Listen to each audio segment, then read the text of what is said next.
काला साया। यूं तो बनारस घाट अपनी खूबसूरती के लिए बहुत प्रचलित है, पर घाट के किनारे कई राज लिए बैठे हैं। ये कहानी शुरू होती है बनारस के घाट के पास बने ममता निवास से, जहां प्रिया लाल जोड़े में ममता के घर उसकी बहू बनकर आती है। आओ आओ बहू, घर को अपने पैरों से पवित्र करो। ममता घर की दहलीज पार कर ही रही होती है कि अचानक एक बहुत गंदी सी बास पूरे घर में फैल जाती है।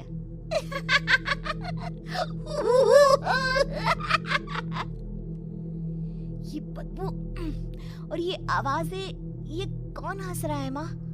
अब ये पड़ोसी ना हमारे थोड़े अलग से है। कहाँ हम शाकाहारी और ये मांस मच्छी खाने वाले। छोड़, तू ध्यान मत दे और गृह प्रवेश कर। और हाँ बहू, अपनी सास की एक बात हमेशा याद रखना, इन पड़ोसियों से तो कभी बात नहीं करेगी। अच्छे लोग नहीं है ये। अपनी सास की ये बात मानेगी ना बेटा? हाँ माँ, जो आपकी मर्जी, मैं उनसे बात नहीं करूंगी। अगले दिन प्रिया अपनी पहली रसोई बनाने रसोई घर में जाती है। ये छोकी बात तो नाक में जा रही है। एक काम करती हूँ, खिड़की खोल देती हूँ। प्रिया खिड़की खोलने जाती है। इतने जाले, लगता है इस खिड़की को कभी खोला ही नहीं गया। पर ऐसा क्यों? ओह, नॉन वेज की स्मेल आती होगी ना। 2 मिनट के लिए खोल लेती हूँ, फिर बंद कर दूंगी। प्रिया खिड़की खोलती है। खिड़की खोलते ही उसकी नजर सामने वाले घर की खिड़की पर पड़ती है, जहाँ एक लड़की खड़ी होती है। हाथों में मेहंदी, लाल रंग की साड़ी, बिल्कुल सजी धजी, मानो प्रिया की तरह ही वो भी नई नवेली बहू हो। वो प्रिया को देखकर मुस्कुराती है। हे भगवान, माँ ने तो इनसे बात करने को मना किया था। प्रिया फौरन ही खिड़की बंद कर देती है और तवे पर चढ़े रोटी की ओर देखने लगती है, पर वहाँ रोटी न होकर मछली पड़ी होती है। ये क्या?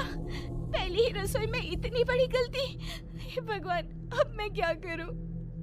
प्रिया बहुत डर जाती है और फौरन रसोई की सफाई करने और फिर सभी के लिए खाना बनाने लग जाती है। जब वो सबको खाना परोसती है, सब तो ठीक है, मैं बेकार में चिंता कर रही थी। हे भगवान, ऐसे ही बस अपनी कृपा बनाए रखना। रात के वक्त जब सब सो रहे होते हैं, तब प्रिया को पायल की आवाज सुनाई देती है, जिससे उसकी आंख खुल जाती है। ये पायल की आवाज कहाँ से आ रही है? प्रिया उठकर उस आवाज के पीछे छत की सीढ़ियों तक जाती है। तभी उसे बच्चे के रोने की आवाज आती है। प्रिया छत पर जाती है तो क्या देखती है? वही लाल साड़ी वाली लड़की अपनी गोद में एक नवजात बच्चे को घुमा घुमा कर सुला रही है। तभी प्रिया की नजर उसके पेट पर पड़ती है। ओह गॉड, ये तो प्रेग्नेंट भी है। सुनिए, बच्चा सो नहीं रहा है क्या? मैं कुछ मदद करूं? नहीं नहीं, आपके घर वालों को अच्छा नहीं लगेगा, मैं संभाल लूंगी। स्नेहा की गोद से बच्चा हाथ मारकर प्रिया की गोद में आने को छटपटाने लगता है। दोनों घर अगल बगल में बने होने के कारण प्रिया उस बच्चे को गोद में ले लेती है। प्रिया के पास आते ही वो सो जाता है। बच्चे का वो स्पर्श रात भर प्रिया भूल नहीं पाती और अगली सुबह वो छत पर कपड़े सुखा रही होती है। तभी उसे एक औरत इशारा करके बुलाती है। स्नेहा कह रही थी बाबू तुम्हारी गोद में आते ही सो गया। मैं गौरी, स्नेहा की माँ हूँ। बहू, घर आना, बाबू को खिला भी लेना। शाम को जब घर पर कोई नहीं रहता, बच्चे से मिलने के लिए प्रिया छिपकर अपनी पड़ोसन के घर चली जाती है और कुछ देर बच्चे को खिलाकर वापस लौट आती है। इसके कुछ दिन बाद ही प्रिया को पता चलता है कि वो माँ बनने वाली है। ममता की खुशी का ठिकाना नहीं रहता।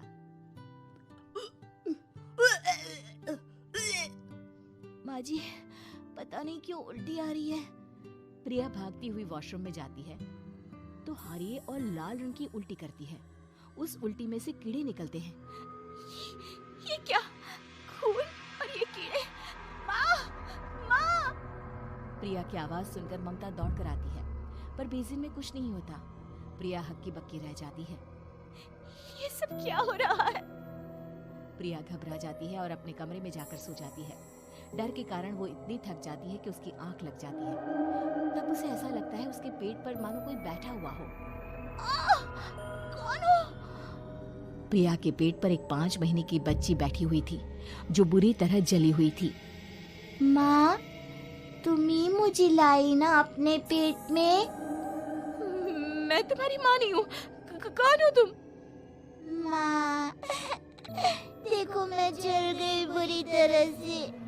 6 महीने पेट में रहने को भी मुझे नहीं मिला। सहला दो ना माँ। बचाओ, बचाओ, माँ। ममता दौड़कर कमरे में आती है। प्रिया की बातें सुनकर वो सब समझ जाती है। तू कहीं बगल वाले घर में तो नहीं जाकर आई ना बहू? मुझे माफ कर दो, मैं गई थी माँ। उस घर में सब मरे हुए हैं बहू। कई साल पहले स्नेहा उस घर में बहू बनकर आई थी। कुछ ही दिन में वो एक बच्चे को जन्म देने वाली थी। पूरा घर बच्चे के आने की खुशी में खोया था कि एक दिन अचानक उस घर में आग लग गई।